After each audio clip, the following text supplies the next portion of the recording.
Hello everyone, welcome back to my channel. I hope आप सभी healthy होंगे और अपनी पढ़ाई बहुत अच्छे से कर रहे होंगे। I am Prerna Sinha and I make videos on a computer science topic. और अभी जो सीरीज हमारी चल रही है वो कंप्यूटर नेटवर्किंग को कंप्लीट करने के लिए कंटिन्यू हो रही है, ठीक है।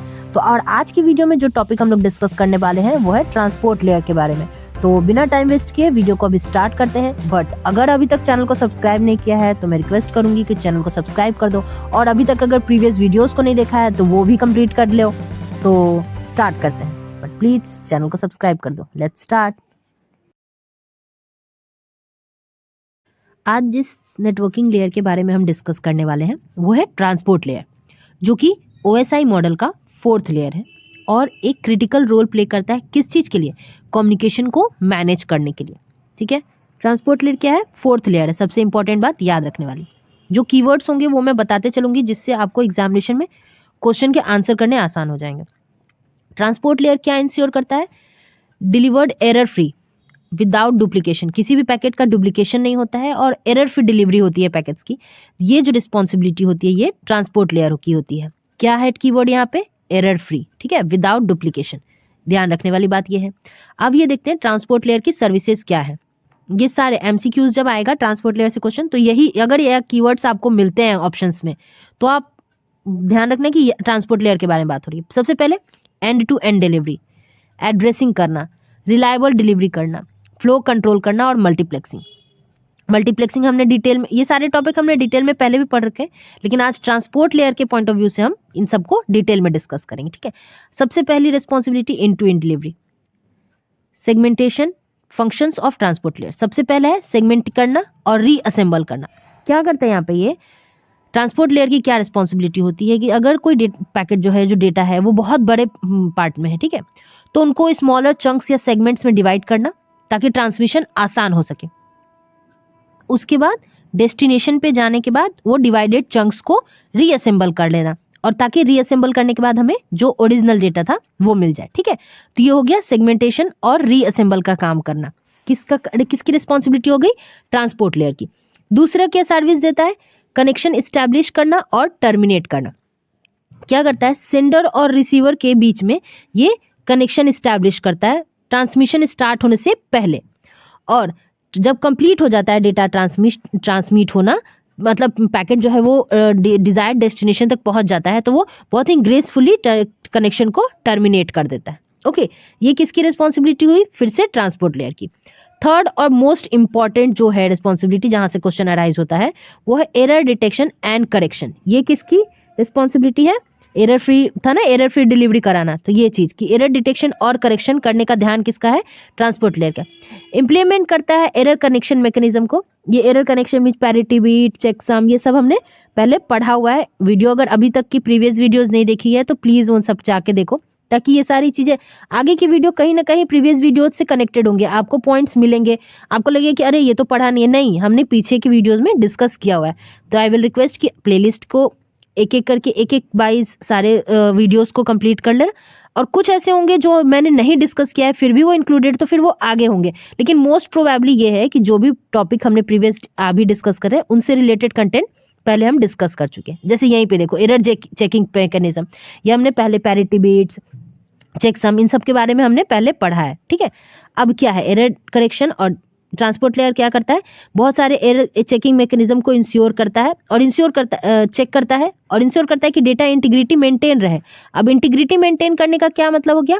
कि जो डेटा सेंडर सेंड कर रहा है उसमें कोई भी चेंजेस नहीं आए, वही रिसीवर को वही चीज रिसीव हो, ठीक है। इस बात का ध्यान हमारा ट्रांसपोर्ट लेयर करता है। रिक्वेस्ट करता है, अगर मान लो कुछ एरर हो गई तो उसको डिटेक्ट करता है और सेंडर को रिक्वेस्ट करता है कि पूरे डेटा को वापस से रीट्रांसमिट करे। ये किसका काम हो गया? ट्रांसपोर्ट लेयर का। नेक्स्ट जो इंपॉर्टेंट रिस्पॉन्सिबिलिटी है वो है फ्लो कंट्रोल की। फ्लो कंट्रोल कहने से मतलब यह है कि मान लो जिस फ्लो रेट में सेंडर भेज रहा है डेटा को, अगर रिसीविंग एंड पे वो कैपेबिलिटी नहीं है उसको रिसीव करने की, तो क्या करता है? सेंडर को भेजने से वो रोक देता है कि भाई अभी रुक जा, अभी ये डेटा प्रोसेस हो रहा है, ये हो जाता है, फिर उसके बाद ट्रांसफर करना, वापस से स्टार्ट करना। तो ये फ्लो कंट्रोल, ताकि ओवर कंजेशन नहीं हो जाए, डेटा लॉस्ट नहीं हो जाए, ओवरफ्लो ना हो जाए, इन सब चीज का ध्यान रखने का किसकी रिस्पॉन्सिबिलिटी हो गई? ट्रांसपोर्ट लेयर की। तो फ्लो कंट्रोल भी कौन करता है? हमारा ट्रांसपोर्ट लेयर। कंजेशन कंट्रोल, अब देखो मान लो कि सेंडर सेंड करते जा रहा है और रिसीवर उसको अभी तक प्रोसेस नहीं कर पाया, तो हो सकता है ना कि डेटा लॉस्ट हो जाए या कंजेशन हो जाए या ट्रैफिकिंग हो जाए। तो इन सब चीज का ध्यान कौन रख देता है? हमारा ट्रांसपोर्ट लेयर रखता है। कंजेशन कंट्रोल करता है, manages traffic to avoid network congestion by adjusting transmission rate. अब ये कैसे कंट्रोल होगा? ट्रांसमिशन रेट जो है उसको मैनेज करके ये कंजेशन होने से रोक देता है। क्लियर है सारी सर्विसेज? मल्टीप्लेक्सिंग, डीमल्टीप्लेक्सिंग, इस पे तो पूरी एक लंबी वीडियो है मल्टीप्लेक्सिंग की। मल्टीप्लेक्सिंग क्या होता है, वो many to one, one to many, ये सब चीज़ हमने पहले के वीडियो में पढ़ा है। I will request again and again कि प्लीज़ सारी वीडियोस को जरूर एक बार जाके देख लो। मल्टीप्लेक्स ट्रांसपोर्ट लेयर क्या करता है? अलाउ करता है मल्टीपल एप्लीकेशन को नेटवर्क को एक साथ यूज करने के लिए, जिससे कि क्या हो जाता है कि मल्टीप्लेक्सिंग हो पाती है, रिसोर्सेज फुल यूटिलाइज्ड हो पाते हैं, डेटा वेस्ट नहीं होता है, ठीक है, मैक्सिमम यूटिलाइजेशन हो पाती है। Differentiate data stream using port number and deliver them to the correct application. मान लो कि डेटा अलग अलग डेटा स्ट्रीम्स, कोई बहुत स्पीड आ रहा होगा डेटा, बहुत कोई स्लो होगा, कोई छोटा होगा, तो इन सबको एक जगह अलग अलग पोर्ट नंबर को यूज करके उनको करेक्ट एप्लीकेशन पे पहुंचाने का काम भी क्या करता है? हमारा ट्रांसपोर्ट लेयर करता है। क्लियर है? मल्टीप्लेक्सिंग डीमल्टीप्लेक्सिंग का काम भी हमारा ट्रांसपोर्ट लेयर बहुत इजीली और इफेक्टिवली करता है, ताकि जो हमारी जो कम्युनिकेशन है नेटवर्किंग के बीच में वो बहुत स्मूथली हो सके। ठीक है, ट्रांसपोर्ट लेयर के बारे में प्रोटोकॉल दो सबसे इंपॉर्टेंट है। टीसीपी और यूडीपी से तो भर भर के क्वेश्चन आते हैं। इंपॉर्टेंट पॉइंट है reliable, collection less, unreliable, connection oriented. ये दो कीवर्ड है, यही मिलेंगे आपको एमसीक्यू जब आप क्वेश्चंस आएंगे, तो ये दो कीवर्ड को एग्जामिनेशन पुट अप करता है। ठीक है, तो ये ध्यान रखने वाले।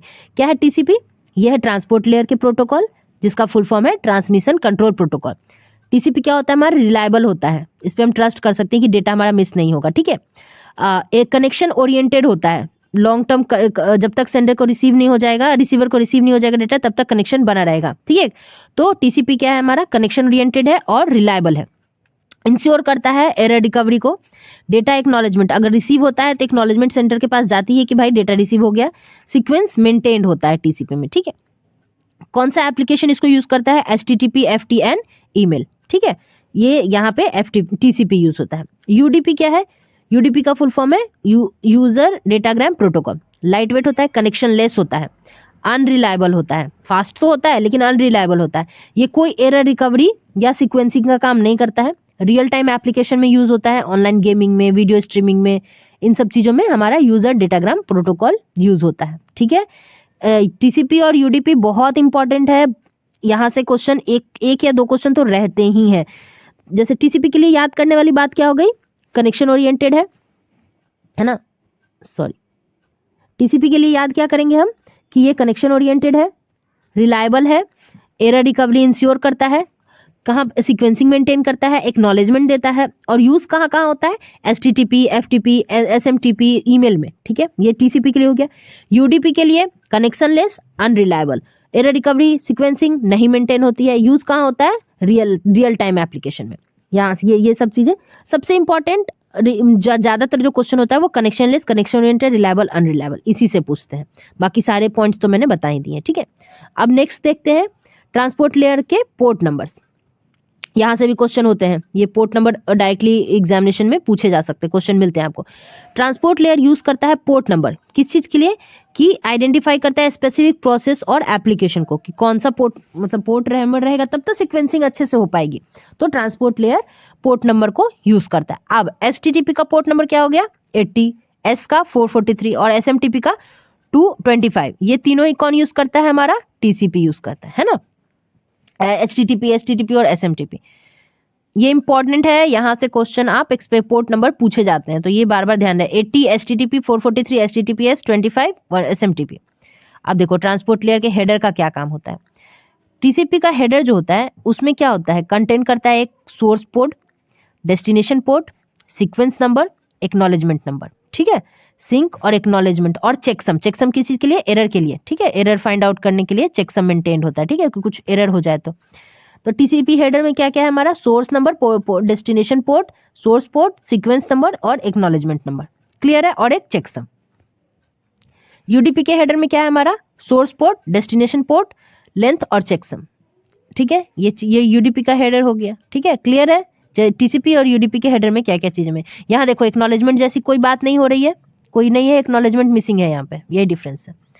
एंड टू एंड कम्युनिकेशन कहने का मतलब, transport layer end to end communication देता है जितने भी एप्लीकेशन या रन कर रहे हैं होस्ट पे उनको, इंश्योर करता है कि डेटा रीच करे इंटेंडेड एप्लीकेशन के बाद if the devices are on different network. ठीक है, चैलेंजेस क्या है ट्रांसपोर्ट लेयर के लिए, जो सर्विसेज है या चैलेंजेस है, reliable delivery, no data loss, कोई डेटा लॉस नहीं होता है ट्रांसपोर्ट लेयर में, ये नहीं होगा डेटा लॉस, ये बात का ध्यान रखने का काम ट्रांसपोर्ट लेयर करता है।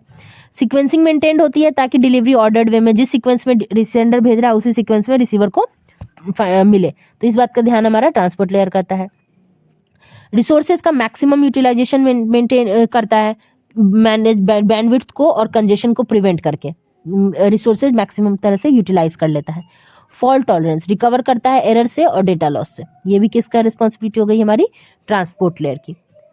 ठीक है, तो आई होप आज के सारे पॉइंट आपको बहुत अच्छे से मैंने एक्सप्लेन करने के लिए कोशिश की है, क्या इंपॉर्टेंट है एग्जाम में, क्या पॉइंट से क्वेश्चन अराइज हो सकते हैं, इस बात का ध्यान रखना बहुत जरूरी। देखो, एग्जाम क्वालिफाई करने के लिए पढ़ना है, टॉपर बनने के लिए पढ़ने के लिए फिर तो कितना भी पढ़ो वो कम लगेगा, लेकिन कहाँ से क्वेश्चन अराइज हो रहे हैं, मैक्सिमम मार्क्स कहाँ से लेना है, इस स्ट्रैटेजी से अगर पढ़ोगे तो एग्जाम में क्वालिफाई करने के लिए पढ़ना है। जो 75 85 लाएगा वो भी 75 मार्क्स लाएगा वो भी एस्टेट क्वालिफाइड का लाएगा, और जो 90 लाएगा वो भी एस्टेट क्वालिफाई करेगा। तो आपको ये फाइंड आउट करना है कि आपको क्वालिफाई करने के लिए पढ़ना है या टॉपर बनने के लिए पढ़ना है। ओके, तो अपनी स्ट्रैटेजी उस बेसिस पे तैयार करो, और ये देखो कि किस टॉपिक से ज़्यादा क्वेश्चंस आ रहे हैं, कौन से सोर्स से हम ये सारे टॉपिक्स को अच्छे से डिस्क्राइब कर सकते हैं। अब आई विल रिक्वेस्ट अगेन कि वीडियो मेरी देखो और अपने नोट्स जरूर बनाना, क्योंकि लास्ट मोमेंट पे अपने नोट्स, अपने कीवर्ड्स ही बेनिफिट करेंगे। ठीक है, तो आई होप आज की वीडियो आपको अच्छी लगी हो, तो प्लीज़ लाइक करना, अपने दोस्तों के साथ शेयर करना, और अगर अभी तक चैनल को सब्सक्राइब नहीं किया है तो रेगुलर अपडेट्स के लिए सब्सक्राइब करना, क्योंकि एग्जाम से रिलेटेड कंटेंट और एग्जाम क्वालिफाई करने के पॉइंट ऑफ व्यू से कंटेंट अगर चाहिए तो मेरे चैनल को जरूर सब्सक्राइब करना। Thank you very much for watching, thank you so much.